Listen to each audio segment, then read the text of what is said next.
Easy ideas for using video in small business marketing. Welcome, owners. Today, fresh Wednesday, bit of rain overnight, but that's okay. Gets the flowers growing in the spring. Video marketing, one of my favourite things, something I'm still learning a lot about and wish I'd have done a lot of this a lot sooner in various businesses. But it sounds a bit overwhelming. First of all, people talk about video, and my experience of talking to friends is that they say, well, I haven't really got time with the setting up and haven't got anywhere to put all the equipment. Right, I am using a iPhone. I'm actually using an iPhone 6 because I've got one, but I would be using an iPhone 4, 5, whatever you've got, just as good. You can use a flip camera. Most people have got a video camera anyway. Just use the family video camera. It will work. Take the card out, get this stuff out. Pop it on a tripod. If you have to, this is a tall tripod. I do this in the garden, but this could just as well be one of the little short ones sitting on top of a stool. It could be a friend holding it, or it could be a monopod. By the way, the holding, where constantly wobbling, a bit annoying to watch. Microphone. I'm using an Audio-Technica little thing. This is the clip broke actually on this one. It's got quite a long lead. They cost 20 odd quid. The funny thing is we have a problem with that. We've got a pair and proper job with all the leads and everything at work. They're, I don't know, 500 quid's worth, 500 pounds worth. It's about $800 worth. We're having problems with a lead. And because I tested mine, it worked. We bought another a £20 one to do stuff at work, and it's better than the expensive ones.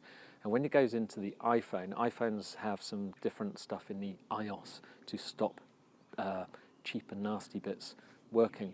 You have to buy an extra lead. It doesn't say it, it's quite annoying, but the extra lead is another £10 you get off Amazon. I honestly can't remember, it's some kind of conversion thing. Which enables the iPhone to actually recognise it. But that's it. You don't actually need that microphone. The thing is good enough, the microphone that's built in.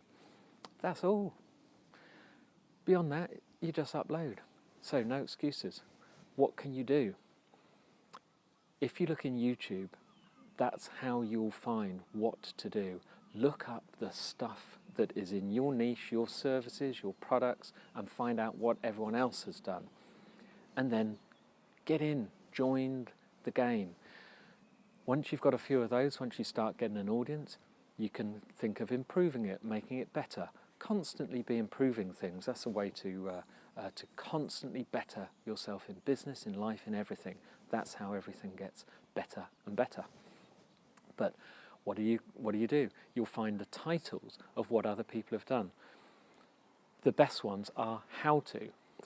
Now, most are going to think, well, I'm not going to show how to because that will teach everyone and all my customers will just do it themselves. No, they won't. There's a how to for everything, and people are still doing stuff. McDonald's actually show how they do certain things, how they make things. People don't think, I don't need to go there anymore, I'll make it at home. They still go to McDonald's. It's just nice to know. They can even try it and then go and compare. So say you're a bakery, you've got some special blueberry muffins. You can make it quirky. Perhaps you've got your little je ne sais quoi that makes yours special. So you show them. Now in your bakery, you're going to make them in all stainless steel, professional stuff. Why not show them how to do Joe's Bakehouse blueberry muffins at home? Normal pot, ingredients, do it like a professional food thing. Get those ingredients out in advance. Doesn't cost you anything, but still makes you look professional. Don't go now into the cupboard getting this and that. Have it in advance so it makes those little tweaks of following best practice of the successful food TV shows, the Food Network, etc. Show you how to look professional. Make sure your area is clean. Have your hair tied back. have an apron on, or have tidy stuff, have clean knives and not old tatty stuff. Doesn't cost you anything, I'm sure you've got these around.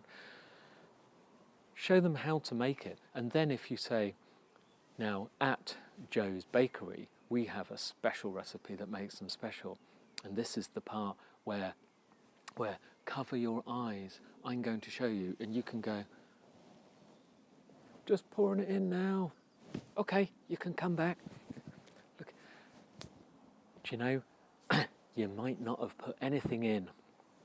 They don't know. You just told them it's got the special ingredient. They are going to make it, and they're going to think, oh, mine tastes all right. I wonder what Joe's Bakery muffins taste like. Okay, is that giving you ideas? You can be quirky about it. Imagine take the pot and say, excuse me, done it. Sorry you couldn't watch that because I've got a special recipe, and it's been in the family for 78 years, since my great-great-great-grandmother tripped over a bag of flour and knocked it into a blueberry tree and accidentally discovered the recipe. That kind of thing. You could be a dry cleaner. You can show people how dry cleaning works in the back of the shop. No one's going to go and do their own dry cleaning. Everyone wants to know how stuff works. You must have seen the TV series called How It Is Made, How Stuff Works. There are websites, there are videos. We are fascinated. I remember when I was a kid, we have a program called Blue Peter, and sorry, was it on Blue Peter? No, it wasn't. I think it was on Play School. This is a long time ago. And in between, they used to have demonstrations of bottling plants. You know those fantastic, like say a Coca-Cola bottling plant, where all the bottles, they go through washing cycles, they go along conveyors, thousands of them really quick, and they flip upside down and then they inject the Coke in them, put the label on, stick a thing in, it goes into crates and go woof out the end. And absolutely fascinating. I watched that. I never once considered setting up a bottling plant. People are fascinated in how stuff is done, how stuff is made. Show them how to do it. Build your authority. That's all you're after. It will happen if you are honest, transparent, and tell them that you know how it is done. That's what you're doing. Anyway, time for a friendly follow. Today I'm going to recommend on Twitter that you go follow a gentleman called David Newman. He wrote a book called Do It Marketing. We'll get to it at some point. I read it when it came out quite a while ago. It's actually very effective. It's got very helpful hints. But David is naturally a marketing expert, and his Twitter handle is D Newman, just his initial, D Newman.